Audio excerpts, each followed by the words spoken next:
Bonjour à tous les amis. Alors aujourd'hui, comme vous le savez, on se retrouve pour les pronostics de la cinquième journée de Ligue des Champions. Voilà, ça y est, on est quasiment dans la partie quand même assez intéressante parce qu'après il va rester plus que 3 journées. J'ai choisi 8 matchs, donc bien sûr le choc. On sait qu'il y a 2 ans, c'était cette finale-là entre le Real Madrid et bien sûr le Real Madrid contre Liverpool, ce choc-là. Nous avons aussi un Paris Saint-Germain contre le Bayern de Munich. Nous avons aussi un Brest-Barcelone. Voilà, des affiches quand même assez alléchantes sur le papier. Et on est parti pour les pronostics de bien sûr de ces 8 matchs très très très intéressants. Alors on commence entre Barcelone et Brest. Bon, je pense que ça va être compliqué pour Brest d'aller chercher un résultat. S'il faut un match nul, ça serait exceptionnel. S'il gagne, franchement, alors là, vraiment chapeau. Mais je pense que Barcelone, c'est pas comme nous, mais c'est à Montjuic ou c'est dans le stade olympique. Je pense quand même que c'est Barcelone qui va s'imposer. 2-1, je pense que Brest va poser des problèmes, mais que Barcelone va faire le taf. 2-1. Et bon, tenter pourquoi pas aussi la double chance Barça-Barcelone ou nul. Et je vois bien Rafinha buteur dans ce match-là. Mais pour moi, je partirai quand même sur une victoire du Barça 2-1. Après, nous avons un Bayern de Munich contre le Paris Saint-Germain. Alors vraiment, j'ai hésité avec le match nul. On sait que le Paris Saint-Germain peut créer un exploit face à un Bayern de Munich qui bon, est de mieux en mieux en défense. Ça fait 5 matchs qui ne se sont pas encaissés le moindre but. Après, on sait que le Paris Saint-Germain, ça a beaucoup de difficultés offensivement.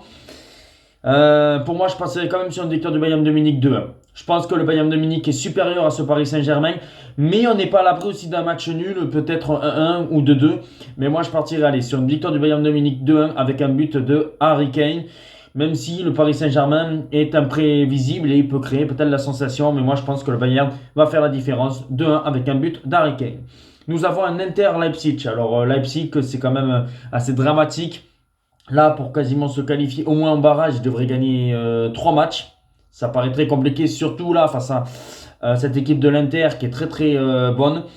Alors, je tenterai peut-être la double chance, le 1N, Inter ou nul, mais je pense quand même que c'est l'Inter qui va gagner sur le plus petit des scores, 1-0 pour l'Inter. Je pense que voilà, l'Inter est un petit peu supérieur. L'Inter voudra conserver sa place dans le top 8. Et voilà, on voit que il y a un Leipzig en Bundesliga et il y a un Leipzig en Ligue des Champions. Et je pense que là, l'Inter va faire la différence, 1-0 ou la double chance avec le match nul si Leipzig arrive bien à tenir le score, peut-être de 0-0 ou pourquoi pas 1-1.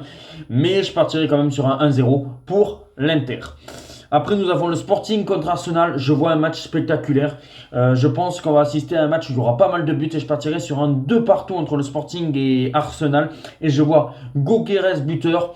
Voilà, je pense que on le voit, c'est un attaquant qui marque but sur but, que ce soit avec la Suède ou avec son club. Et je pense qu'encore il va récidiver.